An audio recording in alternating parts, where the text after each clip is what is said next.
In my last video, I talked about a few different filmmaking channels here on YouTube. Some good and some not so good. If you haven't seen that video, then there's a link in the description if you want to check it out. I give a few recommendations that might be helpful to aspiring filmmakers, so if that sounds like your thing, then go and check it out.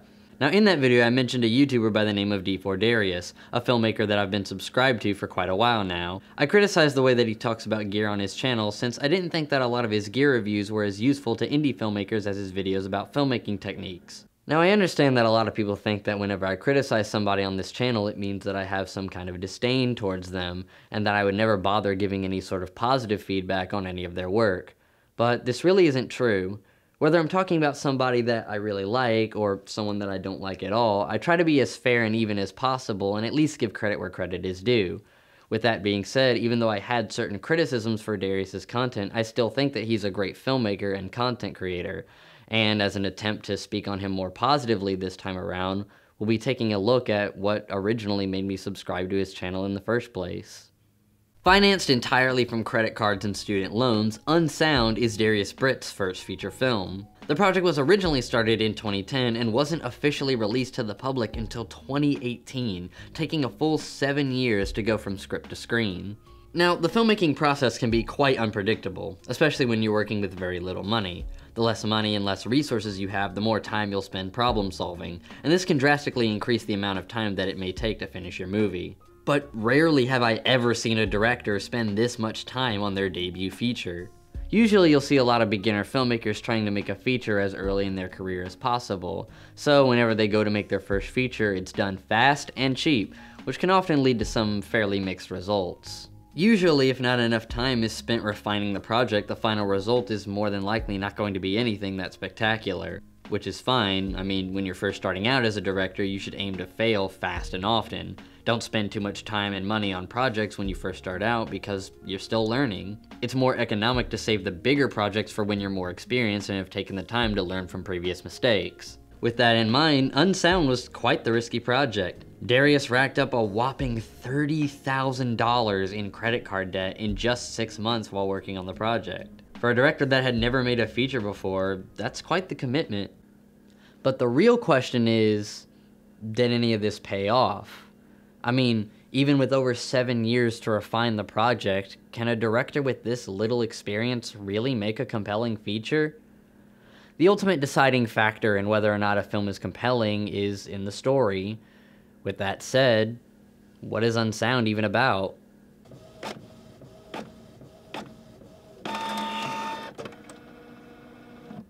Unsound stars Darius himself as Reggie Colbert, an indie filmmaker that's in the process of making a documentary on old Volkswagen Beetles with his partner Zach. Reggie is a fictionalized version of Darius himself. This film is based on Darius's real-life experience with his schizophrenic mother, Darylyn, played by Tornay Wolfe. Now let me just start off by saying that Darius made a smart move here. For those that are completely unfamiliar with Darius, he's spoken several times about his relationship with his mother and the effects that it's had on him and many others over time. But simply knowing that his mother is schizophrenic and hearing about what kind of impact that's had on his life doesn't really give us the full scope and idea of what it's actually like. Which is why I'd argue that this film almost needed to be made. Darius has mentioned that one of the reasons why he made this film was because he didn't feel like there were any films that accurately depicted what it's like taking care of someone with schizophrenia, and he felt like he could do the story justice since he actually had to spend time doing exactly that. I feel that by writing a story that was so personal to him, he managed to capture a level of emotion that is uncommon for most directors' first feature film, and I actually encourage beginner filmmakers to write what they know, since a personal connection like this can easily lead to a more emotionally compelling final product.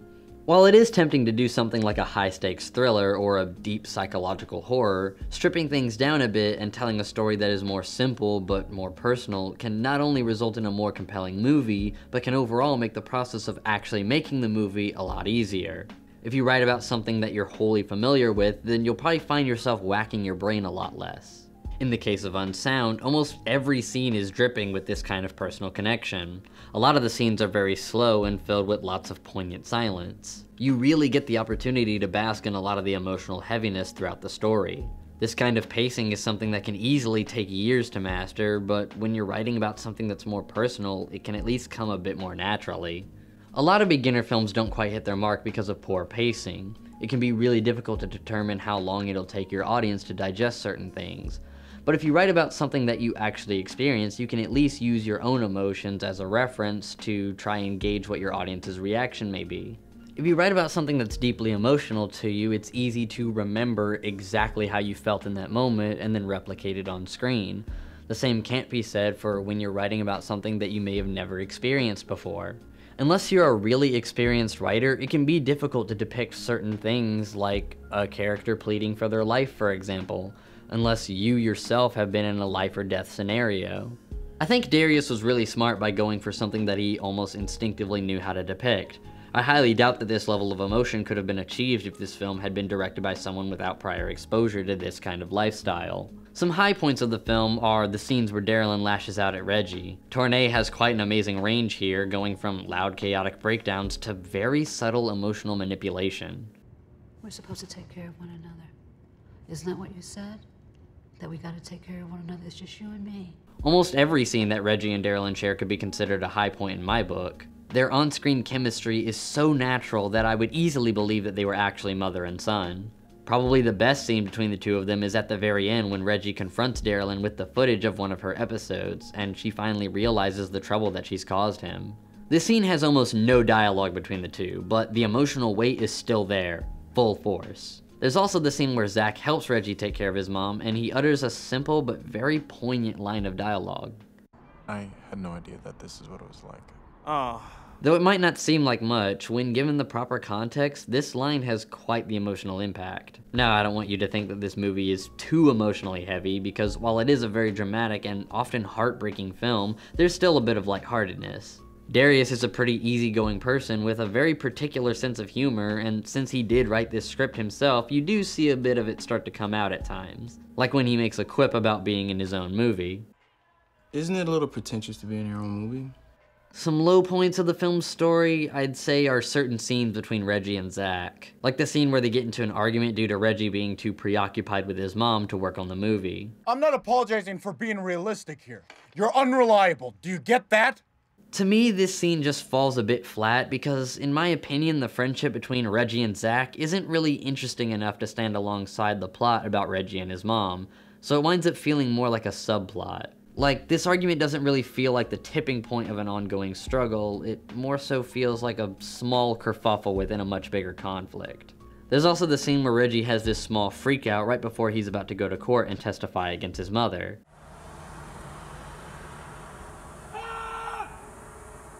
While I understand the point of this scene, it just feels off to me. Something about the fact that he doesn't really scream that loud, and the fact that it's over in just a couple of seconds, makes the whole thing feel a bit forced. But like I said, this scene only lasts a couple of seconds, and with how many other scenes have perfectly natural pacing and flow, it doesn't really affect my final outlook on the movie that much. Unsound cost roughly $40,000 to make, and as I mentioned before, Unsound was financed by Darious himself using credit cards and student loans. Prior to making Unsound, Darious shot the last 10 minutes of the film and released it as a short called Seafood Tester, which is a title that makes a lot more sense once you've seen Unsound. But that 10-minute short alone set him back roughly $1,600. Yeah, this is a pretty fucking expensive hobby if you didn't already know. Obviously, this film had a much bigger budget than a lot of the other films that I've previously reviewed on this channel, but keeping that in mind, realize that there's a lot of really technically sound aspects of this film that had absolutely nothing to do with the budget. First and foremost, the cinematography. This film wasn't shot by Darious, but it's fair to assume that he was heavily involved with how the film was shot, seeing as how he drew the storyboards for it. I imagine the only reason why he wasn't behind the camera most of the time was because he spent most of his time in front of the camera being the lead role. The film was shot using a Canon 60D, which was released in 2010, and over the course of the film's production, aged 8 years and still produced a highly cinematic film set for release in 2018. So everyone that keeps trying to defend films with bad cinematography for being shot on old cameras, here's a new movie to add to your list about why you're wrong about everything. Every shot in this film is beautiful, and it had nothing to do with the budget. Darious simply mastered the basics of cinematography. The lighting is simple yet effective. The framing and composition is consistently good. Everything has depth. Actors are pulled away from the walls. Shots happen through windows and doorways, and there's plenty of smooth cinematic camera movement to keep things from feeling too static. It's really subtle how deep and cinematic these shots are, and if you really get lost in the story, you might not even notice the amazing blocking techniques. There isn't a single scene where the shots look sloppy or hastily thrown together, with the exception of the scenes that contain footage from different cameras. This was a creative decision that makes a lot more sense once you see it in the context of the film, and while the use of different kinds of camera footage is creative, it sometimes breaks the cinematic immersion. The only other time I recall being pulled out of the story a bit was during the courtroom scene. Now, this scene is shot well from a technical standpoint. The center framing is nice, they're both in focus, and the expressions on their faces are emotionally convincing, but this obviously wasn't shot in a courtroom. This is very obviously some office somewhere, and the only reason why this scene is shot entirely in close-up is because they couldn't get an actual courtroom to film in. But since this is an indie film with virtually no financial backing whatsoever, it's not really surprising that they couldn't find an actual courtroom to film in, or even build a set of a courtroom just for this one scene. So I'm not gonna sit here and bitch and be like, oh well, if you can't afford to shoot in a courtroom, then why'd you write a courtroom into the script? Because if you do that, then you're a bad critic and you should stop. As far as audio goes, while the film was given a theatrical sound mix prior to release, this was only after the film had already been edited and picture locked. All of the Foley and ADR was recorded and edited by Darious himself, using nothing more than a $100 interface and a $200 boom mic. And how does it sound? I don't know, she's supposed to be on meds, in an institution. I don't know, I don't care. Period. I'm not picking you up unless I hear it from one of them. You must be Reggie. You got 10 minutes? Not only does it sound good, it sounds better than a lot of the debut feature films that I've seen. I mean, don't get me wrong, there's definitely times where the ADR is obvious, but never enough to where it's distracting, and unless you're pretty familiar with listening for Foley and ADR in movies, you might not even notice it. The acting in the film is good for the most part, and Darious did a really good job directing his actors, especially considering the fact that he had to direct himself also, but there are some lines that aren't delivered with as much emotion as I think they should be, but the ones that do hit their mark outnumber those that don't. Now let's move on to arguably the most interesting fact about this movie's creation.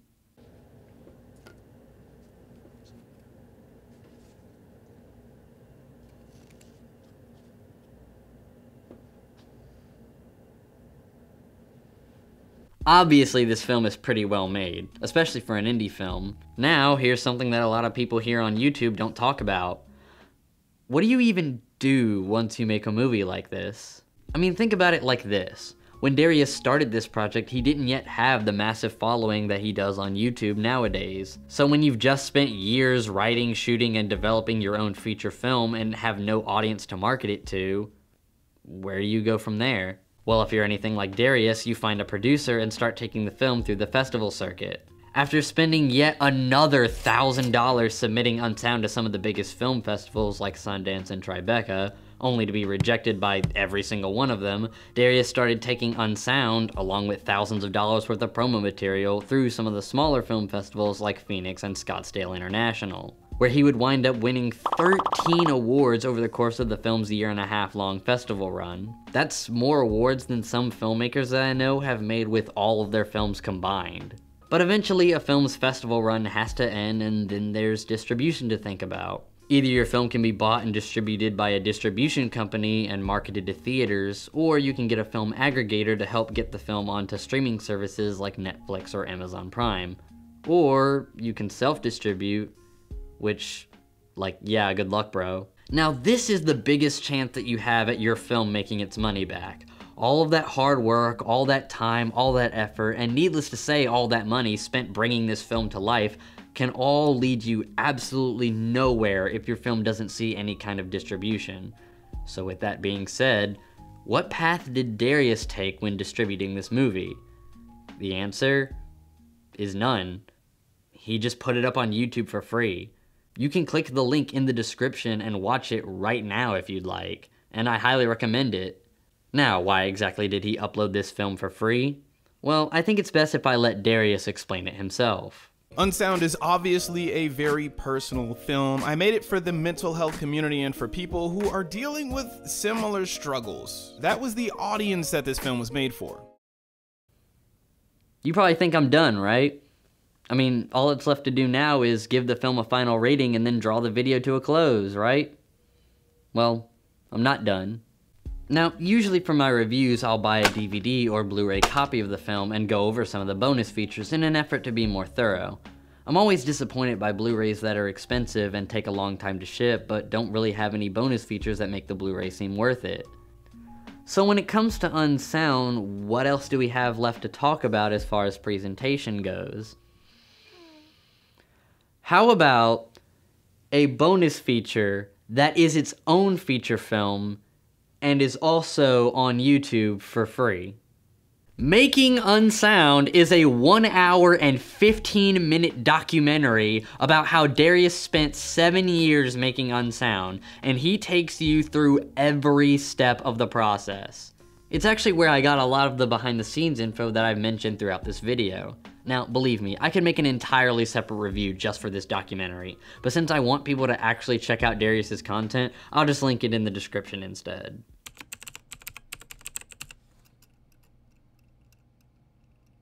If there was one word I had to use to describe this film, I would say it's important. This film is important to the mental health community as a fantastic representation of schizophrenia. This film is important to people of color because Darius and Tournay are such good actors in this that I'd say that this film has its own place in black cinema. And this film is important for indie filmmakers because it's a shining example of exactly what you can do just by mastering the basics and shooting even when you have virtually no money. For all of this and more, my final rating for Unsound is a 9 out of 10. I highly recommend that everyone see this film, especially since it's so easily accessible. I also highly recommend that you check out Darius's channel. Not only are his filmmaking tutorials great, but there's also plenty more short films on his channel for you to enjoy. My name is NeoJesus, and if you like what you see, consider subscribing. I'm always writing, shooting, and editing brand new videos all the time, so there's always something new to look forward to.